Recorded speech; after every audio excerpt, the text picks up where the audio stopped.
And we are live.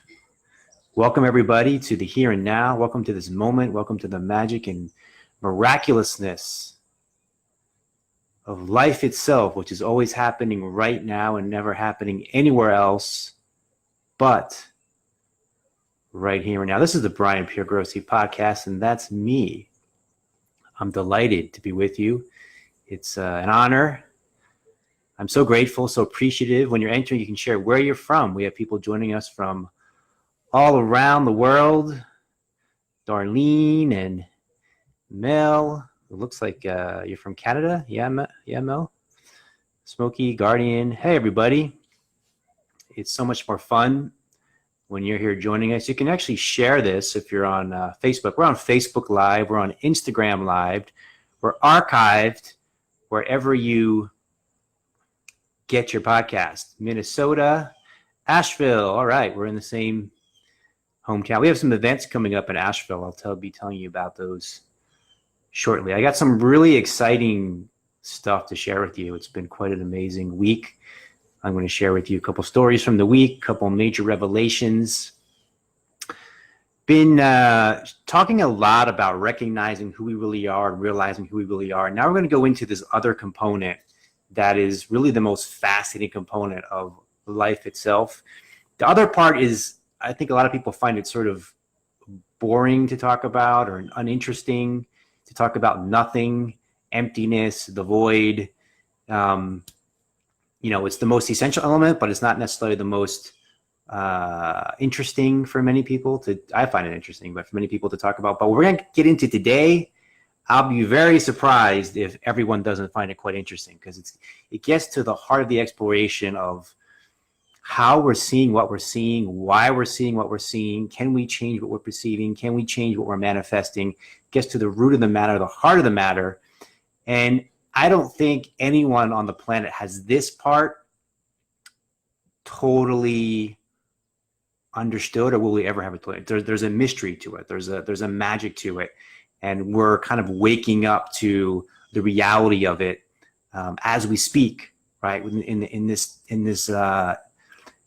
times that we're in, we're waking up to this reality as we speak. So we're understanding the degree to which we are creating what we're experiencing, and the degree to which we're understanding how and why and in what way we're creating what we're experiencing is going to change the direction, the quality of what we're experiencing itself, right?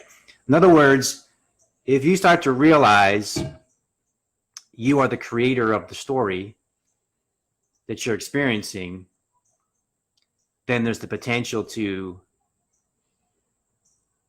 change the story. If you realize that you are the creator of the story, there's the potential to create the story, to recreate the story, to retell the story, to reshape the story. Make sense so far? Now, let me tell you a story, something that happened earlier this week. This is going to be our segue into where we're going today, okay? So, at the gym, I'm about to do what's known as the bench press, right? If you're laying down, you're pushing the weight out, bringing it back, pushing it out, bringing it back, right? So I look at the weight, and it's a lot of weight. It's like more than I normally ever do, more than I think I can do, right? So this is what I'm seeing, right? I'm like, this is like way more than I normally do. It's more than I think I can do. I don't think that I can do this, right? So then something happens. A thought comes into my consciousness.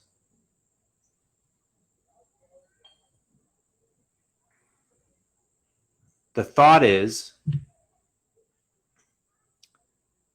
this is the easiest weight you've ever lifted. This is the easiest weight you've ever lifted. So this thought's in my consciousness, right? I didn't try to make it there. I didn't like, wasn't an effort. It was just a new story came in. So I go to lift the weight.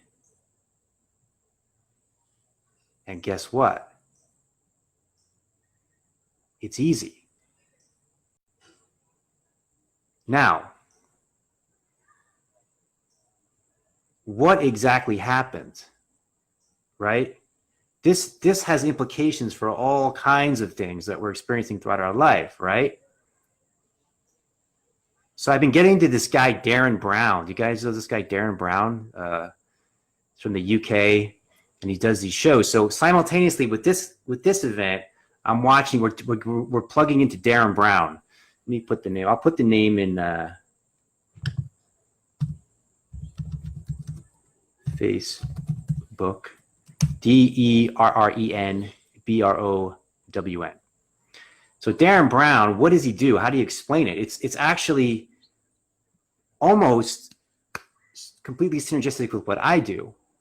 However, he's creating experiential exercises. He's televising them. He's recording them. He's creating these elaborate setups for people, and he's basically creating hypnosis through different techniques and different structures that's allowing them to recreate the story of who they think they are, and then they're doing things in recreating the story of who they think they are that they never would have thought they could do or imagined they could do, both positive and negative. So he's showing the perils of it as well as the potentialities of it.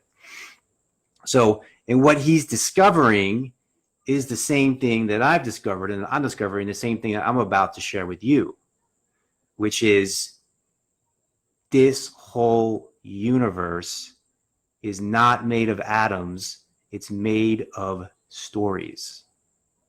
This whole universe is not made of atoms, it's made of, the whole thing is made of stories. That's all there is. It's a web of stories. It's a web of stories, which you could also call programs, right? Web of programs that are creating the world we've experienced. The Matrix, right? Whatever you want to call it, that's what it is. It's a web of program stories that are creating what we're experiencing. There's thousands of them, tens of thousands of them.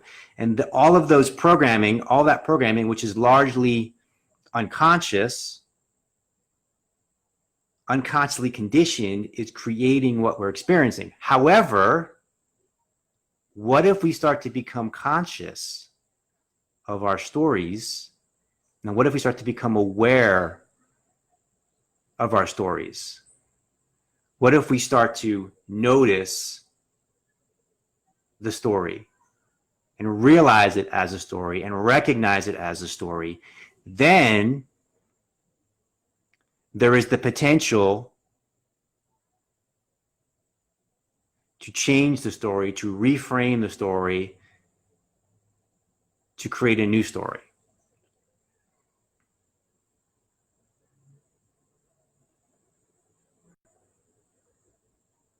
So there's all of these things that we think are reality. We think that they're true, but they're not reality, and they're not true. They are a story. They may be a story that thousands of people have had for thousands of years. Great. So we call it reality. If the majority of people are holding a story and the majority of people think it's true, then we say it's true, right? And if a few people have a story and they're in the minority, then it's not true. But what if the people that are in the minority are right? The people that are right. It's like the people who have the ones that are the higher percentage of people that are carrying a story is considered true, and the people that have a small percentage of carrying is considered false. But what if they're both just stories? And you can feel into the story that you want to live with. For example, in my case, I had a story that this weight was too heavy, which I had been carrying my entire life, that it was true. And then this moment opens where I go, that's actually not true. That's a story, and I can actually create a different story. This weight is the easiest weight I ever lifted. And all of a sudden, Now, how did I get into that consciousness? That's the tricky thing, because as I said, any effort to do it doesn't work. Any effort to make it happen doesn't work. You can't try to push effort or make force to make these stories change. Somehow there's the clear recognition, which comes from being present. There's the clear recognition that what you're seeing is a story and is not an absolute reality. So there's the clear recognition that what you're seeing is a story and is not the absolute reality. That's the first thing. The second thing is the feeling that you don't need to be making any effort, that there's something that's taking care of it for you, right? So with Darren Brown, the episode with Darren Brown, he puts a chip in the back of this guy's neck, which actually wasn't real, but he thought that there was a chip in the back of his neck, and this chip is going to make everything happen. This chip is going to make you do things you never experienced before, and you're going to be heroic, and you're going to be able to overcome your challenges and fears. And so he does, right? Same thing with religion. Same thing when he goes to he recreates a scenario of a church where there's healings that are happening, right?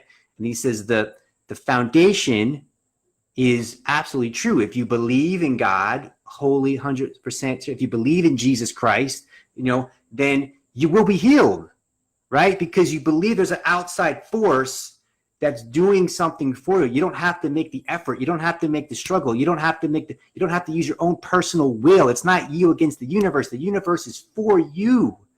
The universe is always for you, right? The universe is here to benefit you. If I feel like God is here to benefit me, Jesus, Allah, Buddha, a chip in the back of my neck, whatever it is, there's the sense of I don't have to do it myself. All I have to do is recognize a different story. Someone's telling me a different story, and I believe the story, right? Now, can you recognize this programming deeply enough where you can reprogram yourself, where you can shift the story inside yourself? You see how exciting this starts to get? You see the potentiality here? You see the unlimited possibilities of where we're at in the human consciousness and what's possible for us? If this excites you, share it. Get this message out to people. Let people know what's possible. We're in a sense of a community that can open up to the infinite potentialities that's possible for us in this world, and support each other in doing so. So we can open up to this consciousness together and support each other in the infinite possibilities, and we can create, recreate any story that we want. Once we recognize the story as a story. So first you open up to the infinite possibility. Right, so the infinite possibility only comes when you recognize who you really are, which is the infinite, which is that which transcends every story. If you don't recognize that, then you're always going to be working from a limited foundation. But if you recognize yourself as the infinite, which transcends any and every story, then you start to recognize every story, and it's all stories. It's all stories. You start to recognize every story as a story, and then you have the potentiality to change the story. So this is the easiest weight I ever lifted. Making $1 million is the easiest thing I've ever done. Having a life partner is the easiest thing I've ever done. Changing my diet is the easiest thing I've ever done. Everything starts to be you realize it's all about the stories you're creating about it. That's manifesting itself in the way that it is. So this is what's most exciting to me about the work that I do, right? So what I'm most excited about, what I'm really doing, is supporting people to recognize the stories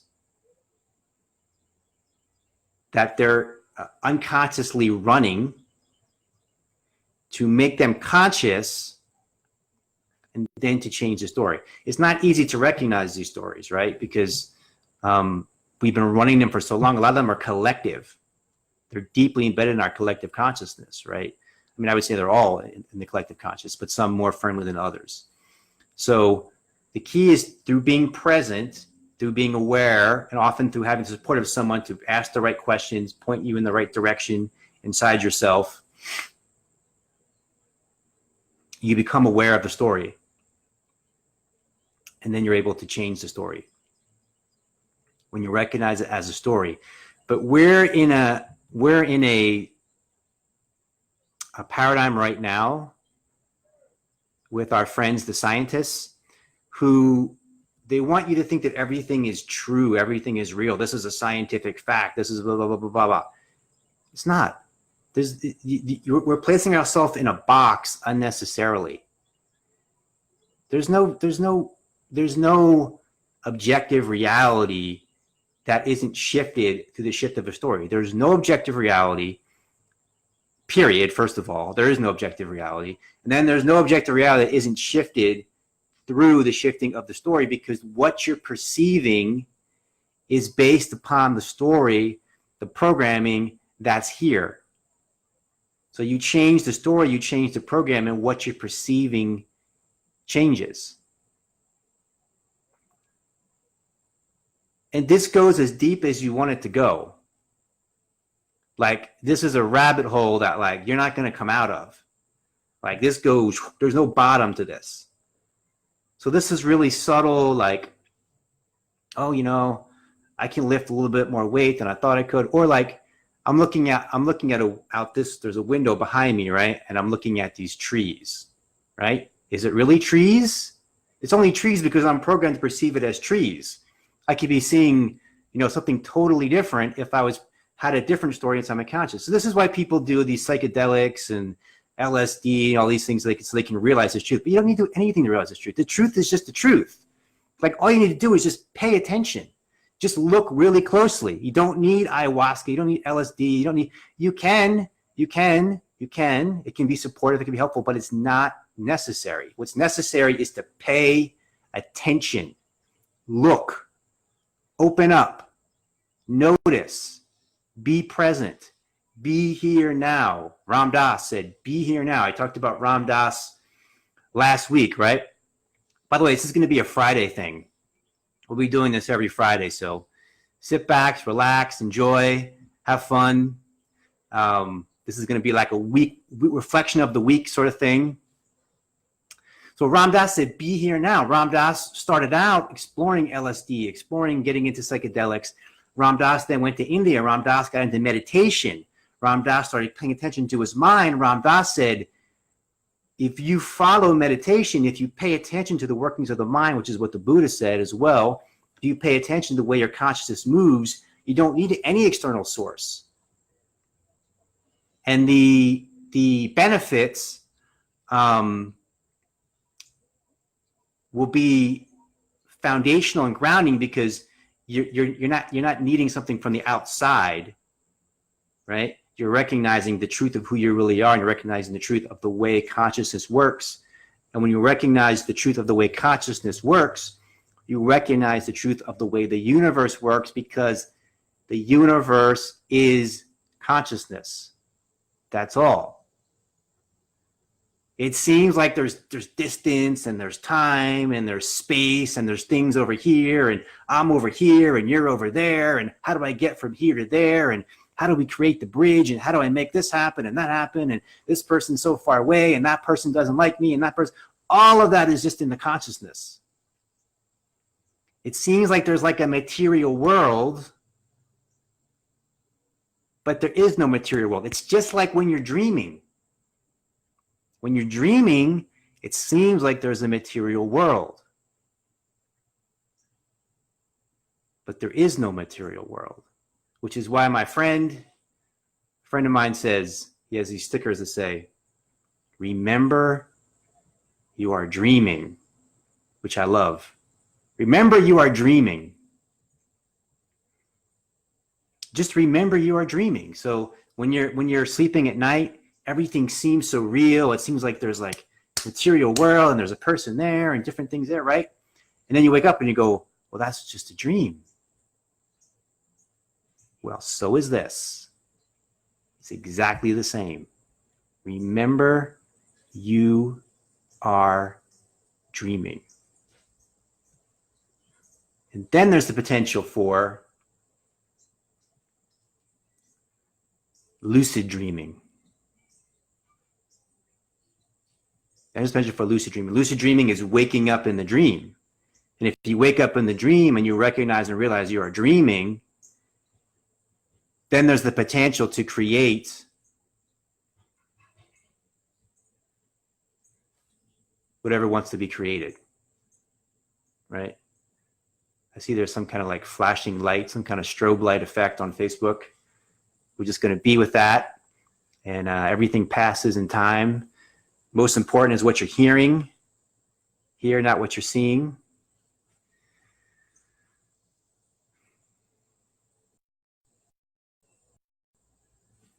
Questions, comments?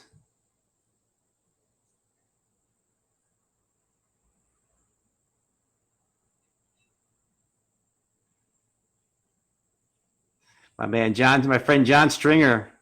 John and I, you know, we're on this conscious. There's a program we're going to launch and share with you fairly soon. I'm really excited about, which is support of everything we're talking about here. And it's great to be in this conscious with him because there's this conscious of infinite possibilities, unlimited possibilities, you know, of anything being possible. And then you're able to recognize from that place that everything you're encountering is a story, is a dream.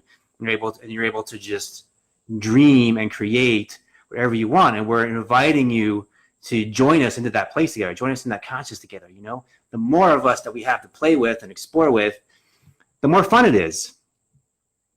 Helena says, I love the power of the placebo. Exactly. Exactly. So the placebo shows us exactly everything we're talking about. And the placebo, I think, is powerful than we're even beginning to recognize. Like, I actually think there'll be a time where all we need is the placebo.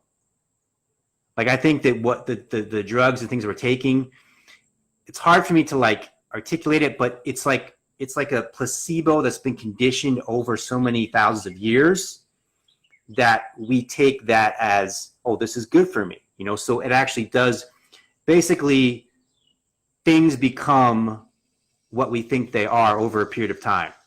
So if everyone starts telling you like this particular substance is good for you in this way, this is going to help heal this or that, and we all collect, if you have like 10,000 people or 10 million people or 100 million people or 3 billion people believing that, then it becomes the truth, you know? So I think we're going to, as we go into this, we're going to see just how powerful belief is. You have people like Dr. Dispenza, you have people like, you know, the biology of belief, these books that talk about epigenetics, these books that talk about your actual physical body, your genes can shift and change as your consciousness changes.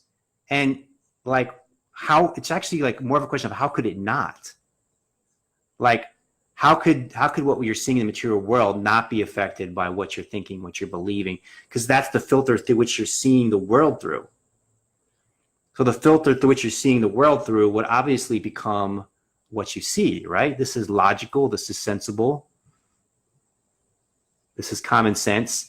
So the question is, what do we want to create? It comes down to this question, what do we want to create?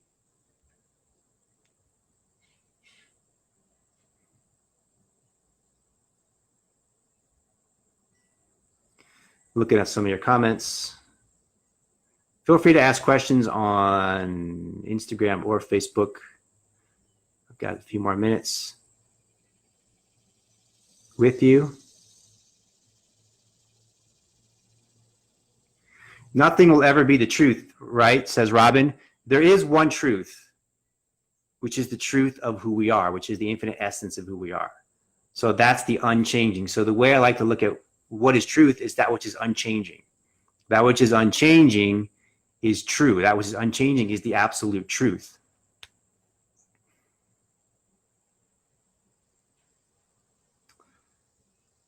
There's a message on Instagram. I'm at a farm in central Pennsylvania that is beautiful, and though there are toxic people involved in their own agendas here, you're right, it's all fleeting.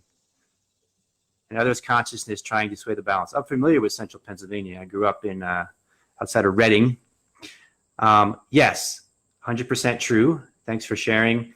And then when you see this infinite essence of that which is unchanging, it liberates you to play with that which is changing, recognizing that that which is changing is created by the story. Does it make sense?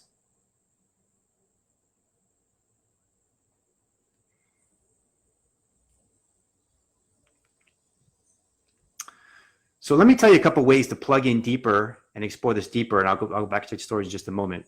So personal coaching with me, you can do online. You just send me a message. I've had some great sessions with people this week, exploring these realms with people, which reminds me, I want to say something about desire as well before we part here. There's the online group for members only. Several people that are here live with me are a part of that. There's links for all of this on Facebook. If you're on Instagram, you can send me a DM for anything that you don't have a link to, but you can get on my website as well. We meet every Wednesday in the online coaching group, which has been really powerful. Annie's doing online yoga. My partner Annie's doing online yoga tomorrow, so you can join the link for that. We've got a MasterMind group. We're starting in Asheville in person. So there's a link for that. We got a Super Glow Community Satsang Tuesday night in Asheville. There's a link for that. September 11th. We're going to change September 11th from a time of despair to a time of opening what's possible and the potential consciousness for us. And we're doing a breath work for healing and vitality in Atlanta, Georgia, with John Stringer doing the musical performance. Excited about that. And then we'll be doing a breathwork in Asheville, September 17th. We have a silent retreat happening. Silent retreat is so powerful to reset the compass, to kind of restore, to kind of get to the 0 point and kind of get deeper than the stories that you've been running, and it allows the space open to recreate the story. So we'll be guiding you through that on a 3-day retreat, embodied silence in Gainesville, Florida. We have a New Year's event we're working on, and we have a 3-day silent retreat in Thailand as well in January. So lots of really great ways to plug in. A lot of you know I also have a couple books I've written. So there's lots of great ways to dive in and connect. The Bigelow community is a great way which is on Facebook. It's a great way we ask questions, have people engage there. Can't see the comments anymore for some reason. See if I can fix that.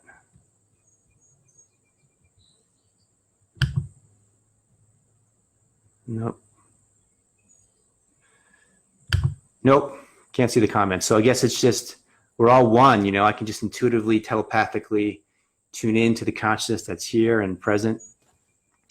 I promised I'd say one more thing about desire. So really breakthrough session with a client this week about desire, about like thinking that desire is bad because desire is about the future. You know, desire is something, I want to be present. It's a common thing, right? I want to be present, so I shouldn't have desires. I shouldn't be thinking about the future. But actually it's about being aware of desire as it moves in the moment and appreciating the movement of desire every step of the way, every moment of the way. So it's a matter of appreciating the journey and not being fixated, oh, when I get to the goal, when I get to the end, I'll be happy then, not now. No, be happy, be in a state of fulfillment now, being in a state of wellness now, be in your desires and appreciate the journey of movement of the desire along the way. So much love and appreciation for you guys. You can get this archived on Facebook, Instagram, YouTube, anywhere you get your podcast. Thanks for being here and joining me. See you same time next Friday.